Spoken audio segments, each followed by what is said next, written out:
À bien y regarder, rencontrer une personne, c'est toujours découvrir un monde. Rencontrer un écrivain, c'est de ce fait rencontrer à la fois plusieurs mondes. Mesdames et messieurs, pour votre plaisir, nous voici chez Emily Prophète. On va vous faire découvrir plusieurs mondes.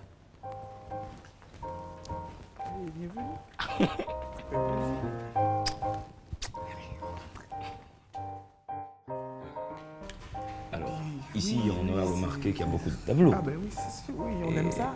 On adore. Est-ce qu'un mur habillé est mieux qu'un mur nu? Mais tu sais, la beauté est consolante, tu vois, un mur nu, ça ne renvoie pas à grand-chose, pour ne pas dire rien, parce que pour moi, le rien n'existe pas tout à fait.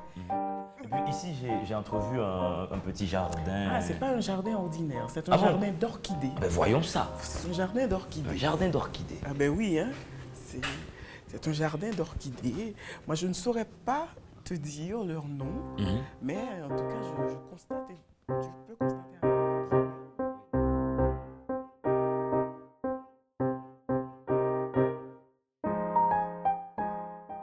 Emily Prophète, poète et journaliste, est née à Port-au-Prince le 15 juin 1971.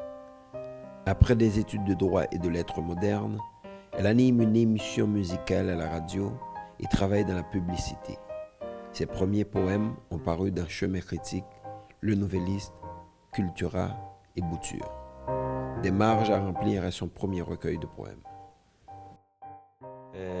Emily, Aristote, dans son art poétique, il dit « Dès l'enfance, les hommes ont inscrit dans leur nature à la fois une tendance à représenter et à prendre plaisir aux représentations. » Je voudrais que nous fassions du anti-Aristote un tout petit peu. Oui. Est-ce que d'après toi, le monde peut exister sans le fait littéraire?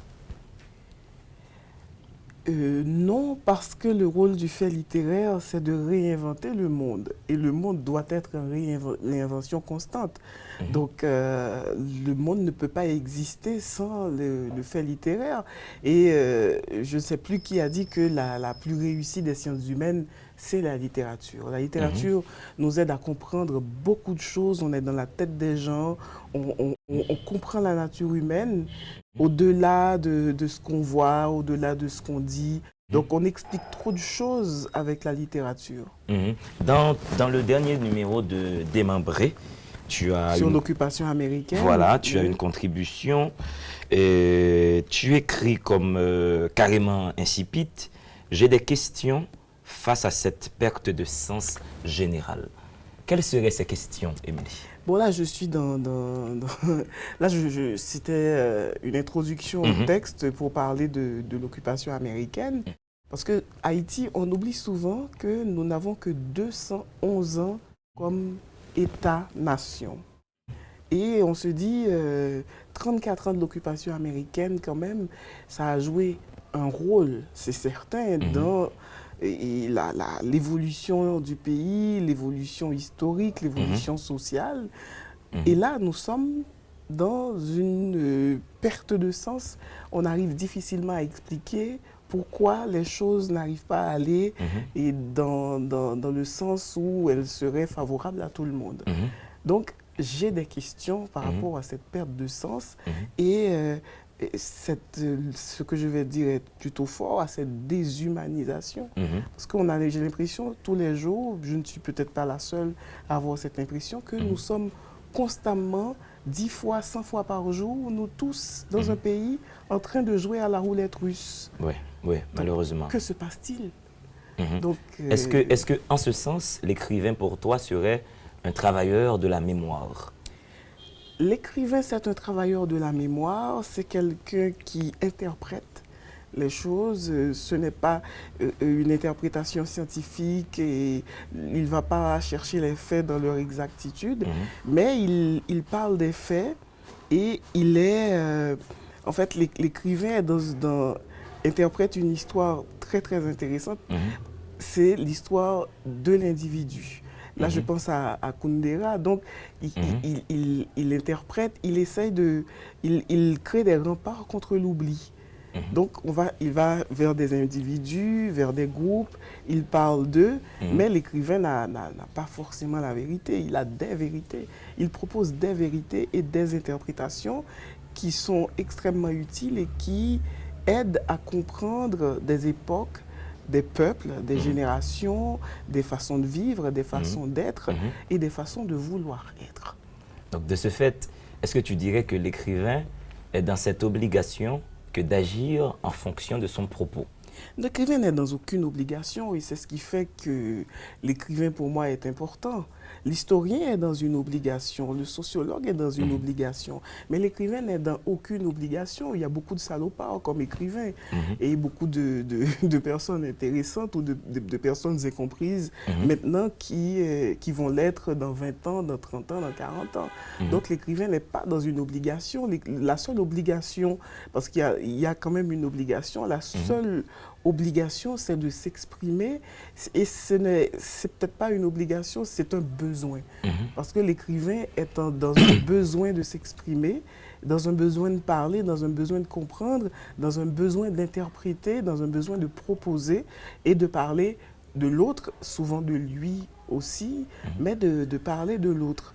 Et c'est de là qu'il va camper son esthétique. Il va camper son esthétique, il va interpréter. Donc interpréter, mais l'originalité de son œuvre, ça dépendra de sa conception esthétique. Et c'est cette esthétique-là qui va faire son originalité, qui va faire que telle œuvre se détache, parce qu'il y a beaucoup de choses qui sont écrites chaque jour. Et on va rester dans notre pays. Je prends l'exemple de Livres en folie. C'est ahurissant de voir le nombre de livres, le plus souvent mauvais, qui paraissent à Livres en folie. Mais il y a toujours un livre, 2 livres, 3 livres et qui sortent. Il y en a qui sont bons, qui sont noyés aussi, hélas. C'est le jeu. Mais voilà. Est-ce que tu dirais que toi, comme écrivaine, tu mets en place pour créer des processus spécifiques pour camper ton esthétique? Est-ce que tu aurais des processus particuliers? Oui, je pense que chaque écrivain a un processus et c'est pour ça c'est sans doute aussi cela qu'on appelle une œuvre. Il y a un écrivain, on reconnaît facilement un écrivain. Par exemple, si je lis un texte de Jean-Euphel Milcé ou de Lionel Trouillot, et même si le texte n'est pas signé, il y a de grandes chances que je devine qui a écrit le texte. Donc, chaque écrivain a un style, une façon d'écrire et aussi adopte des procédés d'écriture. Et quand ils ont été poètes, comme Lionel Trouillot par exemple, et on sait que voilà, c'est son procédé, c'est sa manière d'écrire, cette façon, ce génie de pouvoir fusionner l'écriture poétique et la prose et de proposer une histoire. Donc c'est son procédé. Je pense que chaque écrivain a un procédé, une façon d'écrire et qui fait son originalité. Et quand tu fais mention de la poésie, on sait qu'à tes débuts, tu as été poétesse, tu n'en fais plus depuis quelque temps. Ah si, j'en fais dans l'ombre, mais je suis un petit peu... j'ai beaucoup d'hésitation depuis quelques années déjà par rapport à la poésie parce que je rencontre trop de gens qui en font. Et là, il y en a tellement et tellement de bouts de phrases collées, de la poésie rafistolée, que je prends un temps pour me poser des questions sur la poésie telle qu'elle s'écrit ici et je l'écris pour moi-même en attendant. Et comment tu pourrais différencier l'esthétique de la poésie de l'esthétique du roman? Mais je ne peux pas les différencier, sauf que c'est deux genres différents. C'est deux genres différents. Et dans la poésie, en général, on est plutôt dans des miniatures, des petits textes courts, des fulgurances. Et là, je sors dans la rue, je vois des gens, je vois le mouvement de la rue, les bruits. J'ai envie d'écrire un poème, ça peut être 3 phrases, ça peut être 5, 6 et aller plus loin. Mais le roman, c'est le temps long. Le roman, c'est un système. C'est un temps long. on a envie de raconter une histoire, on pense à l'histoire, on pense au personnage, on commence à l'écrire, et là, ça prend forme, et arrivé à un certain moment, on a l'impression qu'on ne contrôle plus, et c'est vrai, il y a on ne contrôle pas toujours, des fois, les personnages prennent leur liberté, et vous voyez, des fois, on écrit sous la dictée des personnages. Et on se laisse aller, ça devient passionnant, on a des périodes où on est essoufflé, on arrête, et on passe 2-3 semaines, moi c'est mon cas en tout cas, on passe plusieurs jours sans écrire, et puis on est ailé par l'histoire, par les personnages, il y a des déclencheurs partout, il y a les souvenirs, on entend quelque chose, on a envie de revenir, on a envie de retourner en arrière, et on a toujours des regrets quand le livre finit. C'est pour ça que je ne me relis pas. Je me dis, mais pourquoi il n'a pas fait ça? Parce qu'on perd aussi l'histoire, c'est ça. C'est des enfants qu'on fait, ils deviennent grands, et puis on les voit évoluer, et on est surpris quand quelqu'un vous parle du livre, parce que cette personne a compris le livre d'une autre manière. C'est pas comme ça que vous avez voulu expliquer le livre. C'est pas cette histoire-là que vous avez voulu transmettre. Et l'histoire, elle est reprise, elle appartient à d'autres personnes. Et moi, des fois, j'entends des textes qui me sont familiers. Une fois à l'Institut français, par exemple, j'étais à une réunion, et puis j'entendais quelque chose que j'avais l'impression de connaître. Et il y avait de jeunes gens, des jeunes hommes, des jeunes femmes qui lisaient des extraits de Le Reste du Temps. Mais j'ai senti que ces textes leur appartenaient beaucoup plus qu'à moi. Oui, oui. Et de ce fait, tu dirais que l'herméneutique et la critique littéraire, ils ajoutent au sens du livre, ou bien ils amplifient la distorsion sémiotique? Non, ni l'un ni l'autre. Ils s'approprient de l'histoire et ils ont leur interprétation de l'histoire. Ce n'est plus mon histoire, c'est leur histoire. C'est pour ça que j'ai fait référence aux enfants qu'on fait. Les enfants, ils s'en vont. Ils s'en vont. Donc, en gros, tu dis ici que le texte est un être de langage autonome de l'auteur. Absolument autonome, quand l'auteur a fini en dehors des questions de droit d'auteur, oui. hélas. En effet. Oui, mais sinon, le texte, il part et il est interprété. Quand il est traduit, des fois, j'ai le Testament des solitudes qui a été traduit en allemand, je ne peux même pas le lire. Ouais. Donc, je ne sais pas ce qu'un lecteur allemand a pensé de mes personnages, de moi-même. Donc, le texte devient libre. Donc, l'auteur, quand il a fini son livre, qu'il l'envoie à l'éditeur, il y a le correcteur, etc., le livre est publié. Donc, le texte est en liberté. Donc, c'est un texte majeur, dans le sens où il est adulte, qui se promène, et là, les gens se l'approprient, et on est invité dans des salons, dans des festivals, et il y a des journalistes qui ont lu et qui vous posent une question. Vous êtes tous surpris parce que vous ne savez même pas de quoi ils parlent. Est-ce que je t'offre un café? Pourquoi pas? Avec grand plaisir. Ah ben, le temps pour nous de prendre le café, on prend une pause. Ben oui, on revient Allez, tout de suite. À tout à l'heure, chers téléspectateurs.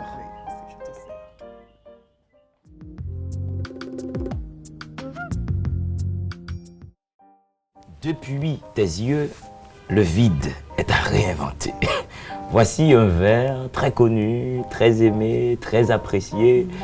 Emily, est-ce que tu as une mémoire de toi écrivant ça? Non. Alors, sincèrement, non. Et en fait, les gens, c'est extraordinaire, ce sont les lecteurs qui font vivre les textes et qui légitiment quelque part les écrivains. Je n'ai aucun souvenir de moi écrivant ça, mais une fois j'étais invitée à un spectacle et tout, où tout le monde disait des textes. Il y avait beaucoup de jeunes dans la salle et j'ai commencé à dire ce texte et ils l'ont tous répété avec moi. Mais ça m'avait tellement fait plaisir. Tu vois, depuis tes yeux, le vide est à réinventer. Je ne me souviens pas du moment précis où j'ai écrit ça. Ouais. Donc, mais c'est définitivement le vers qui habite tous les esprits. Dans les petites fêtes, tout le monde sort ce fameux vers. Les marges à remplir aussi, Georges Castrat a donné le titre, c'est lui qui a trouvé le titre de ce livre. Mais en fait, c'est un vers dans un des textes du recueil qui dit je me souviens pas, mais il l'a pris, il l'a trouvé tout seul. Nous avons regardé la vie par le bas des marges à remplir, choses comme ça. Il a trouvé que c'était beau, il a choisi ce titre, en fait, qui n'est pas de moi. C'est l'un des rares titres que quelqu'un d'autre a trouvé. Sinon, tous les titres sont de moi, il y a sauf celui-là, des marges à remplir et Impasse Dignité. Parce que je voulais appeler ce roman autrement. Et après que mon éditeur ait lu le texte, il m'a dit « Ton livre s'appelle Impasse Dignité ». J'étais presque fâchée d'ailleurs, disant « Mais non, il ne s'appelle pas Impasse Dignité ». Et puis après, l'idée a fait son chemin et puis tout le monde a trouvé que c'était un très très beau titre. Parce que l'histoire se déroule à Impasse Dignité. Quand il a eu fini de le lire, il m'a dit « Ton texte s'appelle Impasse Dignité ». Et on était ensemble, il y a Dany Laferrière qui était là. Dany a trouvé que c'était un très beau titre. Et tout le monde trouvait que le titre était beau, sauf moi. Mais je suis têtue. Non, mais et puis quel est ton rapport avec le titre? À ton sens, qu'est-ce qu'un titre dit d'un livre? Premièrement, pour moi, un livre, c'est d'abord l'objet.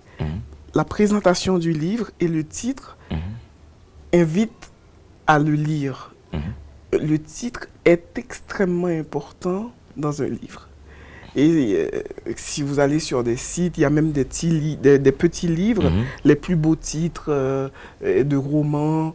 Et là, le titre est extrêmement important. Il y a des livres qui n'ont pas eu de succès à cause de leur titre. Qui n'ont pas eu de succès. Donc le titre est extrêmement important dans le livre. Et je fais très, très, très attention au titre. Et puis sur Impasse Dignité, tu as quand même une famille qui souffre. Est-ce que tu aurais connu dans ton parcours de vie une telle famille dans une telle impasse dignité? Ou bien est-ce que cette famille est sortie de ton imaginaire? Est-ce que tu t'es dit quelque part dans les bidonvilles en Haïti, il y a ça comme espace de vie, comme rapport avec les autres? Non, je n'ai pas connu spécifiquement ces gens-là, mais néanmoins ce sont des gens qui existent. Ils sont partout, ils sont même majoritaires dans des quartiers qui sont comme des ghettos près de ravines, où il y a des gens qui n'ont accès à rien du tout. Il n'y a même pas de douche, j'ai remarqué. Non, il n'y a rien. Et c'est le cas. On prend un brin de toilette tout près du ravin. Non, c'est le cas. Et comme l'écriture, pour moi, c'est un métier des 5 sens. On regarde, on hume, on écoute. Donc, il y a toutes ces choses-là qui vous traversent, parce qu'on ne peut pas ne pas voir ces quartiers-là, on ne peut pas ne pas voir ces gens-là quand on habite notre pays. Donc, il y a plein d'impasses dignité et en Haïti. Donc, ce n'est pas impasse dignité, cette impasse spécifique. Il y a des centaines d'impasses dignité à Port-au-Prince. Et même tout Port-au-Prince est impasse dignité, parce que les conditions de vie sont terribles. Quand on voit des immondices, on voit des porcs dans la rue, on voit il y a des ravins, des ravines un peu partout. Donc, on ne peut pas ne pas s'arrêter pour regarder un petit peu les gens vivre, se laisser traverser par leur détresse. Donc, je n'ai rien inventé, mais j'ai inventé Impasse Dignité, mais sans inventer réellement cette histoire et ces personnages. Et tu dis une belle chose sur les gens qui habitent Impasse Dignité. Tu dis qu'ils sont de la chair à vote. Moi, j'ai adoré cette expression, qu'ils sont là rien que pour ça.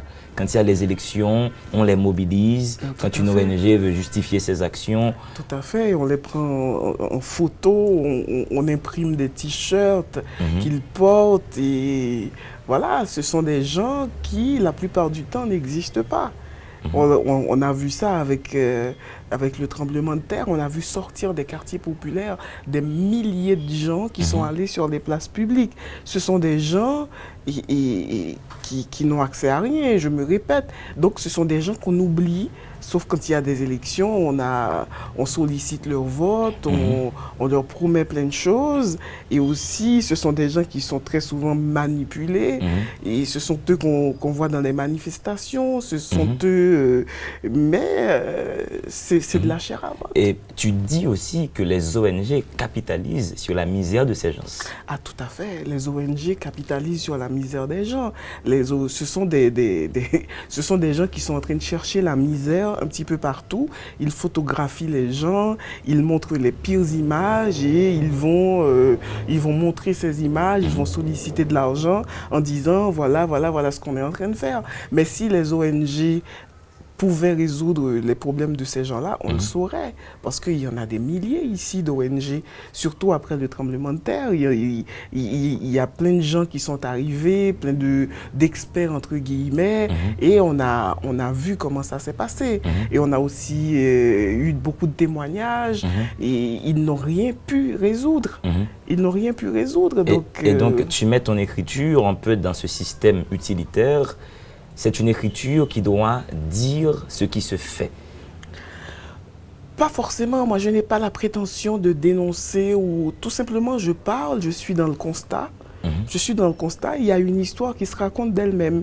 Et je pense que je ne suis pas la seule de ma génération à tourner les projecteurs sur les ONG, sur les gens qui sont les victimes quelque part de ces ONG. Parce qu'on a... Ils viennent, ils font des projets, mais ils font très attention pour que ce ne soit pas des projets inscrits dans la durée. Par exemple, ils ne vont pas construire une maison finie en dur que les gens pourraient habiter pendant 30 ans, 50 ans. Ils vont vous faire quelque chose de précaire qui va se détériorer au bout de 2-3 ans parce qu'ils ont établi des règles qui disent que ça ne peut pas être du solide. Et même les institutions internationales, ils vous disent nous ne construisons pas. Moi, j'ai eu à travailler avec ces institutions, ONG, fondations. Ils vous disent nous ne construisons pas. Donc, leur projet, en fait, ils sont là pour le décor. Voilà, le décor, après la fête, on enlève tout. Et puis voilà, la fête est finie. Parce qu'au fait, je pense que c'est quand même une prise de position assez grave de votre part et que j'ai beaucoup apprécié. Parce qu'au fait, sur Impasse Dignité, tu dis la chose suivante. Les ONG ont tendance ou bien ont intérêt à faire perdurer la misère dans le monde. Ah, tout à fait. Tout à fait, c'est la misère qui fait vivre les ONG et elles ont besoin de la misère. Elles ont besoin de la misère. Et après le tremblement de terre, j'ai des souvenirs extrêmement douloureux du tremblement de terre pour des raisons diverses et variées. Après le tremblement de terre, partout, dans toutes les télévisions du monde, et on montrait des images extraordinaires de gens, mais vraiment dans une souffrance. Et ça faisait pleurer tout le monde. Et les gens contribuaient, même les plus pauvres envoyaient $1, 1 euro pour aider Haïti. Et quand on arrivait, ça c'est très très drôle, quand on arrivait dans des salons ou des festivals à l'étranger, il y avait toujours un monsieur âgé, une dame âgée qui venait vers vous. Ah, vous venez d'Haïti, j'ai donné de l'argent. Ils tenaient à vous dire qu'ils avaient donné de l'argent. Effectivement, il y avait eu beaucoup d'argent de ramasser sur le dos d'Haïti après le tremblement de terre, mais c'est passé en frais de gestion, en voyage, et on n'a pas vu vraiment ce qu'on avait fait de cet argent qui avait été donné pour le peuple haïtien. Donc, il n'y a pas eu d'impact concret, les choses n'ont pas changé. Les choses n'ont pas changé, mais en même temps, il n'existe pas d'histoire connue d'un pays qui aurait évolué dans le bon sens grâce aux ONG. Et c'est pour ça que je répète toujours que j'ai compris quand au Myanmar, il y a eu le tremblement, c'était une tempête, je crois, un cyclone, Nargis, et les dirigeants de ce pays avaient empêché aux ONG de venir. Moi, je pense que ça a été un réflexe extraordinaire parce que vraiment, ça devient un grand bordel quand les ONG viennent. D'ailleurs, elles se piétinent, elles arrivent avec des genoux et elles emploient... J'ai beaucoup d'amis qui ont fait cette expérience, des ONG qui les ont engagés pour montrer à des experts ce qu'ils devaient faire, comment ils devaient faire le boulot. Et les experts gagnaient jusqu'à $15 000 américains le mois et eux-mêmes, ils avaient 30 000 gourdes, 50 000 gourdes. Donc, on a compris. Ça suffit, les ONG sont démasquées là. Mais tu as, sur Impasse Dignité, tu as la sœur de José qui indirectement se prostitue. Est-ce que tu veux sous-entendre que dans les bidonvilles d'Haïti, dans beaucoup de quartiers précaires, beaucoup de jeunes filles sont dans cette attente de l'homme riche qui peut les aider à changer de conditions de vie. Moi, je ne sous-entends rien. Je raconte une histoire, de même que la maman de José, quand elle sort, elle va faire la manche. Oui. Donc, je ne sais pas si c'est vrai, mais j'ai découvert ces personnages se sont imposés à moi. Et c'est vrai qu'il y a beaucoup de jeunes filles qui, hélas, attendent qu'un homme les soutienne ou qu'une personne les soutienne. Il y a beaucoup de jeunes garçons aussi. Donc, je ne sous-entends rien. Je raconte une histoire. Et peut-être que beaucoup de gens vont dire « Ah ouais, j'ai connu une jeune fille qui a fait ça, effectivement. Mais je ne sous-entends rien du tout. Et Impasse Dignité, c'est donc, à mon sens, un roman très grave. Grave et beau en même temps. Et tu as même nommé ce conflit qui ne dit pas son nom, qui existe entre les pentecôtistes, les catholiques. L'un dit « c'est ma religion la meilleure ». Tu es même allé jusque-là. Ce n'était pas voulu, c'est des choses que je constate parce que moi j'ai beaucoup écouté les gens, j'ai beaucoup regardé vivre les gens et dans le quartier où j'ai grandi, il y avait des gens de confessions différentes. Donc c'est peut-être cela que je rends sans porter de jugement et sans vouloir imposer quoi que ce soit. Donc, je ne dirais pas qu'il y a un conflit de religion. Hélas, nous sommes épargnés par ça. Nous avons déjà assez de mauvaises choses à gérer. Mais c'est vrai qu'on a l'impression certaines fois que les pasteurs en font un peu trop, que les gens, sous prétexte de prier, dérangent un peu trop les autres. Donc c'est un peu ça, c'est un peu ce que j'essaie de dire. Donc je raconte la vie tout simplement dans un quartier populaire. Ouais. Et puis j'ai aussi compris également qu'il pouvait exister des rapports entre ceux-là qui habitent les quartiers populaires et ceux-là qui n'y habitent pas. José et Daniel, ils arrivent quand même à tisser un certain rapport et à garder ce lien.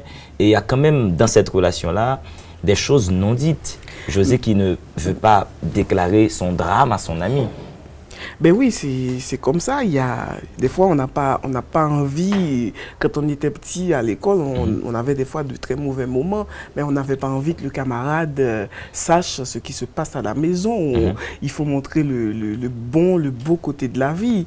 Donc, mais en même temps, même quand on n'en parle pas, on sait. Quand on vient du même milieu, on sait à quelles difficultés chacun peut faire face. Mais José et Daniel aussi, c'est une enfance. Et Gogo, c'est toute une enfance partagée, mais aussi l'envie de prendre, l'envie d'aller voir. Et il y a la rue Tilleul à côté, ils vont ensemble à la rue Tilleul parce que c'est aussi la spécificité de notre pays. Il y a toujours un quartier très pauvre, un bidonville, qui jouxte un quartier de classe moyenne ou un quartier riche. Donc, c'est une belle cohabitation de tout ce qui existe ici. Donc, c'est ça aussi, Impasse Dignité. Et puis, dans ton système d'énonciation, tu n'insistes pas beaucoup sur les descriptions. C'est un choix. Il y a très peu de descriptions des personnages. Tu les mets surtout en situation. Est-ce que, d'après toi, l'être humain, le personnage, serait celui qui est nécessairement en situation et non celui qui serait décrit? Et pourtant, je pense que, en fait, il faut que j'ai l'image du personnage dans ma tête pour parler de lui. Peut-être que cela t'a échappé ou je me suis planté, mais je décris les personnages. Et la maman de José qui est très maigre, Denis qui se noircit les cheveux, ou la femme de Tiblan qui se décolore la peau. Donc José aussi qui est très maigre. Donc c'est des descriptions, mais tu n'en fais pas trop. Je n'en fais pas trop. Je n'en fais pas trop. Mais seulement, c'est impossible de suivre un personnage parce le lecteur est derrière le dos du personnage, de chaque personnage. Donc, ce serait très difficile de ne pas dire, de ne pas camper le personnage physiquement pour que le lecteur puisse bien le visualiser, l'avoir en tête. Et cette femme très maigre qui va faire la manche, qui prie et tout ça. Donc j'ai décrit les personnages. Je pense que j'ai décrit les personnages et comme tu dis, peut-être qu'il ne faut pas en faire trop, à mon sens. Mais pour moi, moi j'aime bien, il y a Régis Geoffrey, qui est un écrivain, j'ai lu un article sur lui cette semaine dans le Nouvel Observateur, où il dit que c'est la tragédie qui l'intéresse dans la littérature. Moi, je pense que c'est un peu le cas pour moi.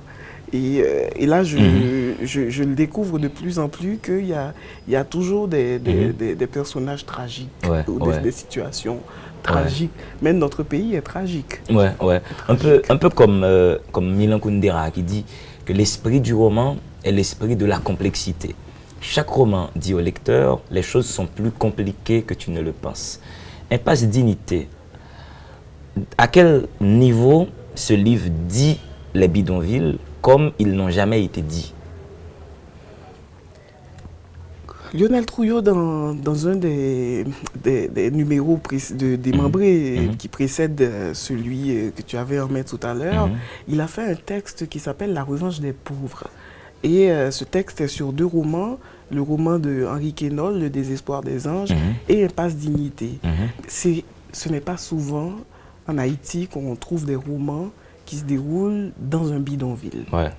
Et je pense qu'il y a eu un petit peu la revanche des pauvres, c'est pas ce que j'ai voulu, mais ce roman qui se passe il n'y a pas beaucoup de romans, presque aucun roman qui se déroule dans les bidonvilles, et c'est peut-être en cela c'est peut-être en cela et pour cela, à cause de cela qu'on peut dire que Impasse Dignité montre un bidonville comme il n'a jamais été montré. Mais il y a aussi le livre de Yannick Laïens, La couleur de l'aube, aussi où on se retrouve dans un bidonville, mais il n'y a pas beaucoup de textes. Donc, puisque ces romans ne se ressemblent pas, donc forcément, et je montre un bidonville comme il n'a jamais été montré, et surtout à la veille du tremblement de terre. Et aussi, j'avais envie d'expliquer, parce qu'après le tremblement de terre, on a beaucoup montré les gens sur les places publiques, sous les tentes, leurs conditions de vie et leurs souffrances. Mais j'avais aussi envie de dire que ce n'était pas mieux avant le tremblement de terre. Avant le tremblement de terre, ils étaient à Impasse Dignité. Ils n'étaient pas dans cette grande souffrance de personnes qui avaient perdu des êtres chers, mais en même temps, leur situation économique et sociale n'était pas meilleure. Et Violette, la mère de José, prie Emily. C'est une fervente croyante. La prière n'a rien changé à ses conditions matérielles d'existence. Serais-tu en train de dire que la prière n'aide pas les pauvres? La prière n'aide personne, pas que les pauvres. Et là, ce que je vais dire est extrêmement grave, mais je le pense tellement haut et fort qu'il y a un problème ici, c'est qu'on a appris aux gens qu'à prier. Les gens prient. C'est une belle phrase, on a appris aux gens ce qu'à prier. Et si la prière changeait la vie, on le saurait. Ça calme, sans doute. Ça calme. La prière comme opium. Oui, ça calme, mais aussi, puisque ça vous dit, il y a des choses qu'un chrétien ne fait pas, qu'une chrétienne ne fait pas, ça calme, mais ça ne change pas les situations économiques et sociales. Et justement, les gens, ils prient beaucoup, ils ont beaucoup de temps pour prier, pour jeûner, parce qu'ils n'ont pas de boulot. Donc, en effet. C'est ça aussi. Et puis sur Impasse Dignité, j'ai senti une écriture pédagogique. Tu expliques ce qu'est une borlette, tu expliques ce qu'est le bric-à-brac. Mais là vraiment, là, on est dans le texte travaillé. Parce que je suis publié à Montréal et j'envoie le texte et le correcteur ou l'éditeur me disent les gens ne vont pas comprendre parce que le roman n'est pas fait que pour le marché haïtien.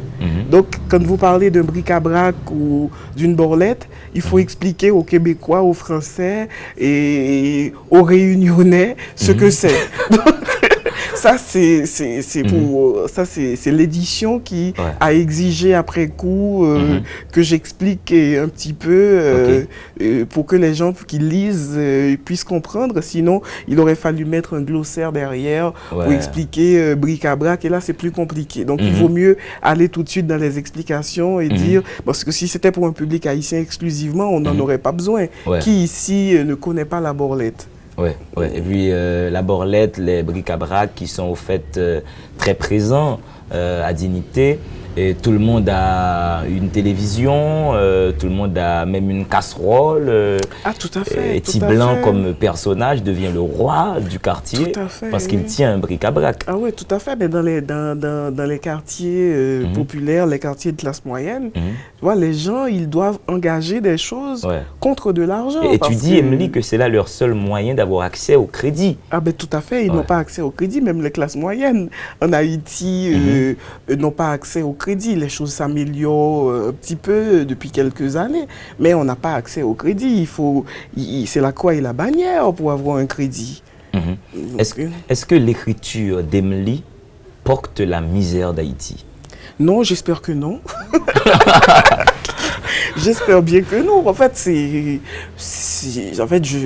parle des gens, je raconte des histoires, mais une écriture ne peut pas porter la misère d'un pays. C'est impossible. C'est impossible et la littérature ne peut rien contre la perte de sens. Oui, en effet. Et là, sur ton tout dernier roman, là, Le bout du monde est une fenêtre. Ça, c'est une histoire d'amour. Quel titre, Emily? Le bout du monde. Finalement, le monde avec toi n'a pas de bout. Le monde n'a pas de bout, c'est une fenêtre parce qu'on regarde à travers une fenêtre, on espère. On espère et quand il y a une fenêtre ouverte, ça veut dire qu'il y a des horizons proches. Et le bout du monde est une fenêtre. Et c'est vrai que beaucoup de gens aiment le titre. Moi, il m'a fallu du temps pour trouver ce titre. Non, mais là, définitivement, ça te prend du temps et de l'énergie. Et puis, dans ce très beau roman, que d'ailleurs je recommande très vivement, il y a une belle histoire d'amour. Une histoire d'amour qui n'en est pas une en même temps. Parce que les protagonistes ne sont pas arrivés à la rencontre concrète. Pourquoi, Emily? Qu'est-ce qui s'est passé? Moi, je m'y attendais. Je me suis dit, allez, rencontrez-vous et faites-nous des enfants. Mais oui, une belle maison sur la colline. Ils se marièrent et eurent beaucoup d'enfants. Allez, faites-nous ça, Emily. Mais il y a trop d'histoires comme ça. Il y a trop d'histoires qui se terminent comme ça, où ils se marient et ont beaucoup d'enfants. La petite maison sur la colline, les chihuahuas. Non, mais en fait, c'est raconter des histoires qui sont nos histoires à nous tous, des choses qu'on voit, l'impossible rencontre de certaines personnes en Haïti à cause de raisons très farfelues et très dépassées. Donc, pour des questions de couleur, de classe sociale, de gens qui parlent français et d'autres créoles, d'analphabètes, d'alphabétisés.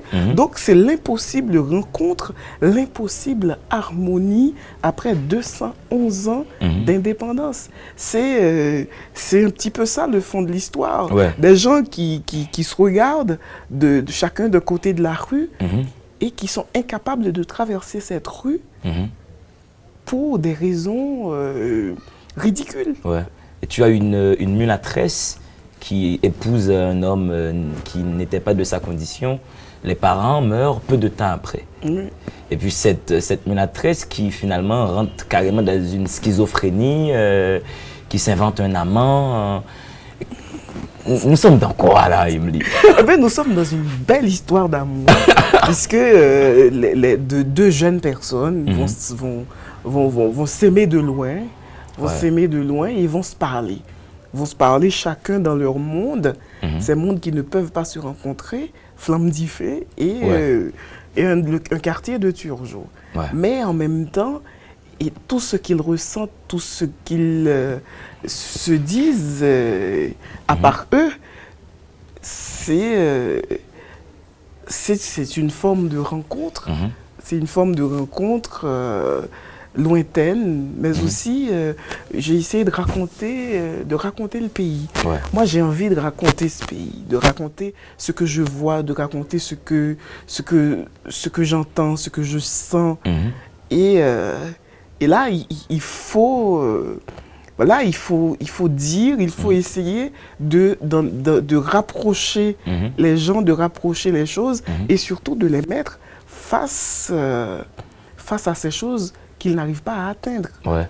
Un peu à la Balzac. Est-ce que tu fais des prospections? Tu vas sur les lieux, tu prends des notes? Non, je ne fais aucune prospection, je ne prends pas de notes.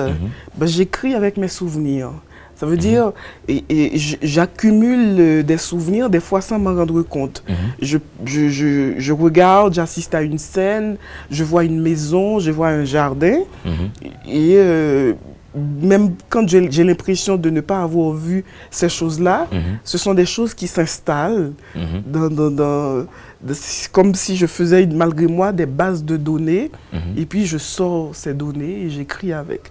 Donc, je ne fais pas de prospection, je ne prends pas de notes. D'ailleurs, je trouve que c'est très joué quand on va prendre des notes, etc. Des fois, ça demande quelques petites recherches. Oui, en effet. D'aller voir, de regarder, de se réconcilier avec la géographie d'un lieu. Mais je n'ai pas besoin de prendre de notes pour cela. Et c'est pour ça que je me suis rendu compte dans le reste du temps que je m'étais trompée quand je raconte la scène où on jette on disperse les cendres de Jean-Dominique dans la rivière de l'Artibonite. Et la façon dont je raconte la scène ce n'est pas exactement comment qu'elle s'est déroulée. Mais cela n'a pas d'importance. Au contraire, ça ne fait que pour moi que me dire que vraiment je suis dans le roman. Je suis dans le roman. Mais j'ai revu le film après un certain nombre d'années et puis je me suis dit, tiens, tu étais dans le mille. Ça ne s'est pas passé comme ça, mais Michel Montas, je parle de Michel Montas dans le livre, qui est assise, les pieds dans l'eau, un passage très très poétique, les pieds avec de la cendre qui lui tombe sur les pieds et tout ça. Mais ça ne s'était jamais passé comme ça. Mais c'est tellement beau que je pense que Michel se préfère dans le roman que dans la réalité. Prenons une petite pause, nous revenons tout à l'heure.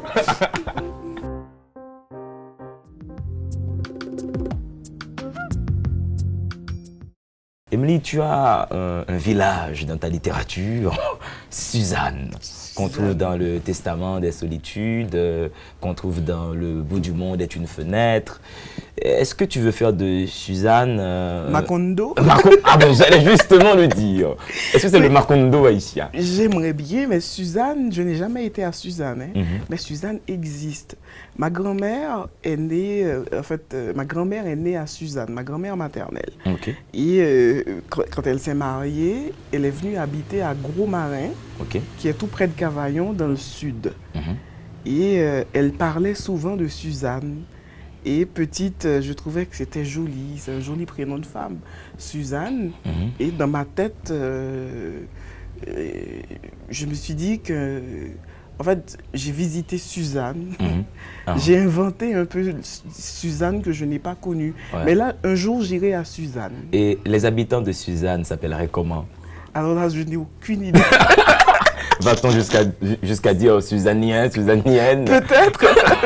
Peut-être. Tu as le mythe de Maîtresse de l'eau à Suzanne également. Maîtresse de l'eau, oui. Maîtresse de l'eau, en fait, quand j'étais petite, toi aussi peut-être, on racontait l'histoire de Maîtresse de l'eau, cette très belle femme qui a son peigne. Si on découvre le peigne, on devient riche, etc.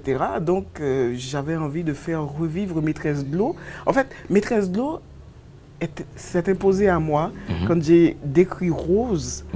Rose et là, je ne sais pas, Maîtresse de l'eau est entrée dans mon livre. Et Samuel l'appelle sa belle Maîtresse de l'eau. Parce qu'il l'a trouvée belle et elle a de très longs cheveux. Il s'est dit, mais c'est tout à fait l'image de Maîtresse de l'eau.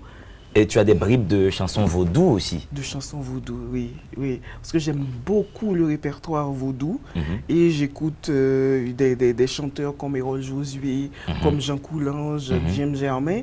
Et j'aime beaucoup ça parce que, en fait, ces chansons populaires sont beaucoup chantées par des gens comme Baka.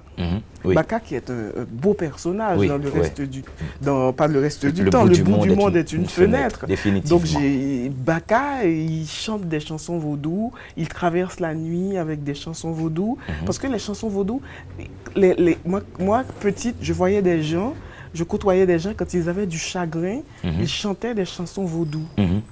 Il chantait des chansons vaudou. Et Baka chante des chansons vaudou. Et dans Impasse Dignité aussi, il y a des chansons traditionnelles, du répertoire traditionnel, du folklore, que Claire chante aussi. Parce que les gens, ils chantent ces chansons et les chansons sont passées d'une personne à une autre parce qu'elles ne sont pas écrites. Oui, Il y a oui. eu beaucoup de travaux qui ont été faits par Jean Coulange et Erol Josué pour restituer ces chansons. Dans la revue des Membrés aussi, les Oui. chants populaires.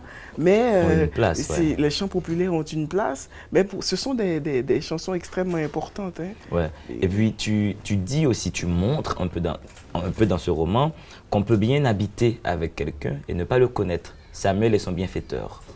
C'est Baka qui va dire à Samuel qui, au fait, est son bienfaiteur. Et son bienfaiteur, c'est un enfant qui est recueilli par un homme qui a décidé de se priver de tout. Et il recueille l'enfant, il prend soin de lui, mais il ne se parle jamais. Il ne lui explique rien de sa vie et il ne lui pose aucune question. Et quand le vieux monsieur est sur la fin, il y a Baka qui explique à Samuel pourquoi il est comme ça. Pourquoi Marcel a choisi cette vie-là. Ouais. Mais ça, on ne le dira pas. On ne le dira pas. Il faut absolument ne pas dire ça. Comment peut-on habiter, élever carrément un enfant? L'enfant qui grandit, finalement il devient malade, il ne peut plus aller vendre. Oui, c'est vendre. les trempés. Ouais, c'est mixture. C'est mixture d'alcool et finalement il ne dit rien à l'enfant. Donc c'est définitivement une bonne perspective. C'est montrer qu'on peut bien vivre l'un sur l'autre et garder pour soi des zones d'intimité. On peut toujours avoir son jardin intime. Mais tout le monde a son jardin intime. Il y a des choses qu'on ne raconte à personne. Oui. Il y a des choses qu'on ne raconte à personne. Et c'est comme les poètes, ils ne montrent pas leurs plus beaux poèmes. Donc oui. Ça allait faire un scandale. Personne ne peut dire qu'elle connaît une autre, mais qu'elle connaît tous les petits secrets, tout. On cache quelque chose. Tu vois, et cette chose-là est extrêmement importante et pour chacun de nous. Donc, qui permet, quand on est seul avec soi-même, d'avoir une conversation avec soi-même, Bien sûr. face à soi-même. Bien sûr. Cette chose-là que moi seul sais. Oui. Voilà. Alors, et on la cache, on la caresse, on la touche. C'est le beau secret ou le pas beau. Ouais. Ça dépend. Ouais. Un peu comme ces personnages dans les lettres persanes qui ont dit à Uzbek comment peut-on être persan. J'aurais envie de te dire comment peut-on être Emily Prophète dans le sens où on est écrivaine, poétesse, journaliste, directrice générale de la Bibliothèque nationale d'Haïti et du Bureau haïtien du droit d'auteur. Comment peut-on être Emily Prophète avec cette dynamique de vie, la femme mariée, des enfants qui vont à l'école? Mais comme tu dis là, ça fait beaucoup. Ça fait beaucoup, mais bon, on est Emily Prophète.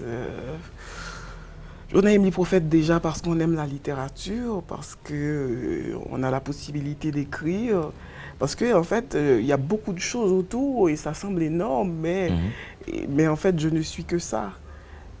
Écrivain, déjà j'ai connu des périodes où je n'étais pas directrice générale et où de grandes incertitudes face au pays, face à beaucoup de choses. J'ai fait des choix, etc. Mais il y a toujours eu ça dans ma vie, la littérature, l'écriture. En fait, c'est cette chose que je ne peux pas abandonner parce que et qui ne m'abandonne pas non plus. Parce que, en fait, on peut prendre la décision un jour qu'on n'écrira plus de livres, qu'on ne fera plus de poésie, voilà, on ne parlera plus de littérature. Ce n'est pas grave. C'est grave quand on ne peut plus, quand la littérature vous abandonne. Mais moi, la littérature ne m'abandonne pas. Je suis toujours sollicitée par quelque chose en moi qui a envie de dire, et c'est un bout de papier, c'est une petite note prise et une promesse que je me fais d'écrire ce livre-là, ce texte-là, mais pas forcément de la littérature, un texte pour le journal, un tout petit poème qu'on envoie à quelqu'un parce que tout simplement cette personne, on l'a aimé ou on l'aime, ou on a de l'affection. Parce qu'il y a beaucoup de gens que j'aime. Je suis quelqu'un qui aime passionnément les autres et qui les déteste passionnément aussi. Il faut absolument conjuguer les deux. Non, bon, c'est la passion. Ou bien je déteste passionnément, ou bien j'aime passionnément. Et voilà, on est... là, on consigne, on garde les émotions et on les donne aux autres. Absolument. Comme ça. Oh, absolument. Non, mais autant qu'on y est, est-ce que tu as, un peu au sens de la clos, est-ce que tu as eu des liaisons dangereuses, Emily? C'est une question dangereuse. Mais nous en avons tous eu des liaisons dangereuses. Mais dangereuses... c'est très relatif. Toutes les liaisons sont dangereuses parce qu'on donne beaucoup de soi mais ça m'est beaucoup arrivé de désaimer des gens que j'ai beaucoup aimés. Mais toutes les liaisons sont dangereuses. Et une liaison n'est belle justement que si elle est dangereuse, parce que c'est très agréable de se mettre en danger. Oui, de se mettre en danger. Et tu sors la nuit beaucoup? J'aimerais bien parce que j'ai de bonnes relations avec la nuit, mais comme je me réveille tôt pour aller travailler, je suis vraiment très très fatiguée, au bord de l'épuisement. Et quand je sors une ou deux nuits consécutives, mais j'adore la nuit. Mais j'aimerais bien, pas sortir aller faire la fête, moi j'aimerais bien sortir comme ça la nuit, mais je vis dans une ville où il est très difficile de se promener la nuit, même en voiture. Donc je ne sors pas plus la nuit, je ne sors plus la nuit. Mais j'aime beaucoup la nuit. Et si on te dit Port-au-Prince, qu'est-ce qui résonne en toi? Aïe, aïe, aïe. Il y a tous mes ports qui s'ouvrent. Port-au-Prince, c'est ma ville. Je suis née à Port-au-Prince. Je suis même née à l'hôpital général à Port-au-Prince. Donc moi, je suis fondamentalement port-au-prinциenne. Et tous mes voyages me ramènent vers Port-au-Prince. Moi, c'est une ville que j'aime. D'ailleurs, c'est celle que je connais le plus, que je connais le mieux, que j'interprète le mieux. Port-au-Prince a beaucoup changé, a beaucoup changé, mais je peux expliquer Port-au-Prince. Il y a beaucoup de choses. Moi, quand j'étais, je me rappelle en primaire, où je marchais à l'ALU, l'avenue John Brown, il y avait des trottoirs qui étaient très larges à l'époque. Port-au-Prince, c'est beaucoup plus que Pétionville, que j'ai appris à connaître par la suite. Mais moi, je ne suis que Port-au-Princienne. Et tu sais, dans cette ville-là, dans ce Port-au-Prince-là, dans quelques quartiers, dans quelques milieux de jeunes, il y a ce que les linguistes appelleraient des sociolectes générationnels qui se développent. Des jeunes qui se disent « Yo, chou, brother man, ça cap fait man, you know ». Toi, comme travailleuse de la langue, qu'est-ce que ça te dit? Ça ne me dit rien, le yo man.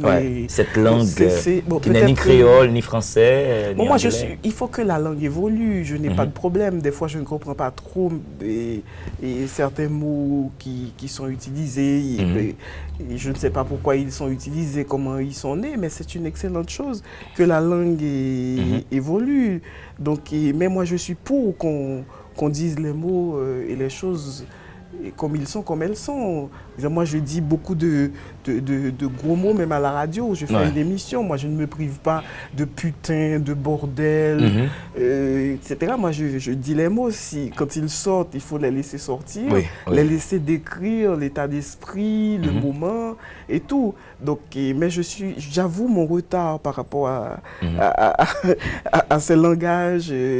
Par exemple, il a fallu que j'aille chercher, que j'aille chercher pour connaître la signification de Bridgen. Mais c'est tout joli, ça.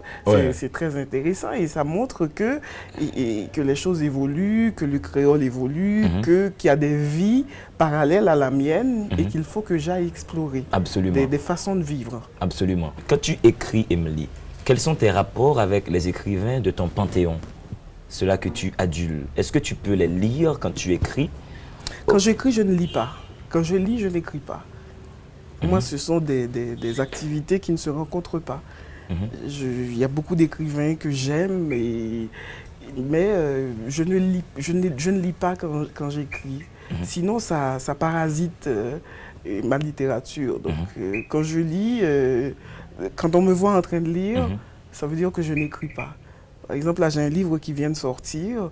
En attendant de commencer un autre projet, je lis. Je lis Houellebecq, je lis Fuenquinos, je lis Kamel Daoud ces jours-ci, je lis Emmanuel Carrère.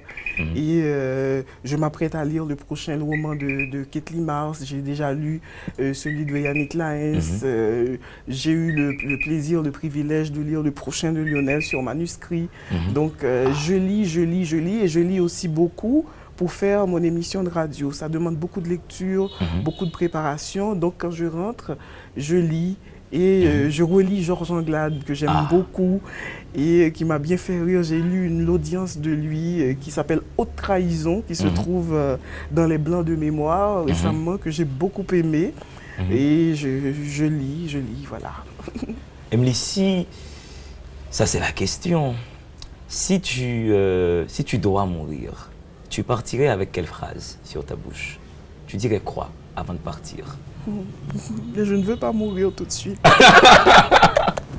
Voilà, mesdames et messieurs, c'était tout un plaisir de vous faire rencontrer Emily Prophète, écrivaine, poétesse, journaliste, qui vient de sortir là son tout dernier roman, Le bout du monde est une fenêtre, lequel roman que j'ai lu avec beaucoup d'appétit et que je recommande vivement. Allez, Emily. Merci, Angelo. Merci de m'avoir reçu. Allez.